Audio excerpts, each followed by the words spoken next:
शुक्ल युग को किस नाम से जाना जाता है? तो शुक्ल युग को छायावादी युग के भी नाम से जाना जाता है। समझ रहे हो ना? मतलब ये दिमाग में रख लो कि शुक्ल युग को छायावादी युग के भी नाम से जाना जाता है। ठीक है ना? ये दिमाग रहेगा ना?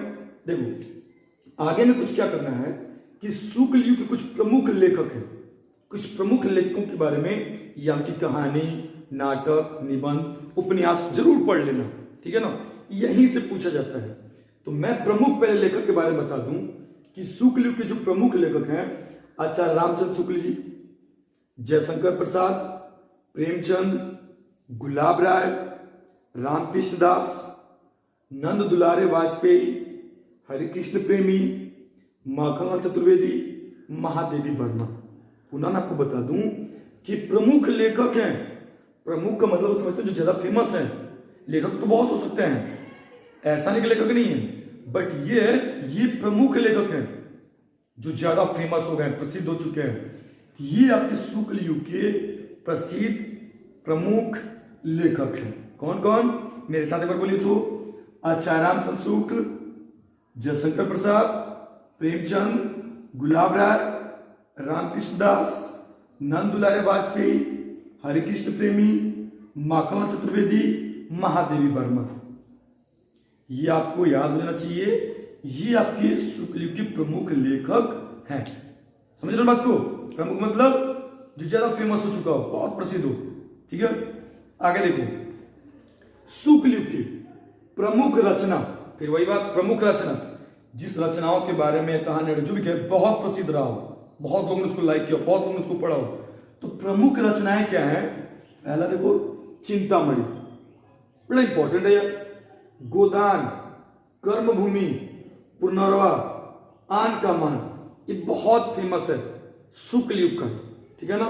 अब देखो शुक्ल युग में जो हमारे प्रमुख विधाएं थी, यानी शुक्ल युग में क्या क्या लिखा जाता था? देखो, निबंध, नाटक, एकांकी, आलोचना, उपन्यास, कहानी, जीवनी, इतिहास, रेखाचित्र। जो हमारा शुक्ल युग की प्रमुख विधाएं थी, निबंध, नाटक, एकांकी, आलोचना, उपन्यास, कहानी, जीवनी, इतिहास, रेखाचित्र। ठीक है ना? अब देखो शुक्ल युग के विशेष क्या हुआ था? तो देखो शुक्ल युग का विशेष क्या है कि शुक्ल युग में निबंध, किसके बारे में? निबंध के विकास का महत्वपूर्ण युग हुआ। मतलब ये कह सकते हैं कि शुक्ल युग में निबंध खूब प्रचलित था, खूब ज्यादा प्रचलित था, बहुत चलता था। निबंध के विकास का महत्वपूर्ण युग था। मतलब शुक्ल युग में निबंध बहुत एकदम समझो यार चरम सीमा पे थी, है ना? तो ये कुछ शुक्ल युग के बारे में एक पॉइंट भी छूट गया है। शुक्ल युग को हमने छायावादी युग के नाम से बता दिया।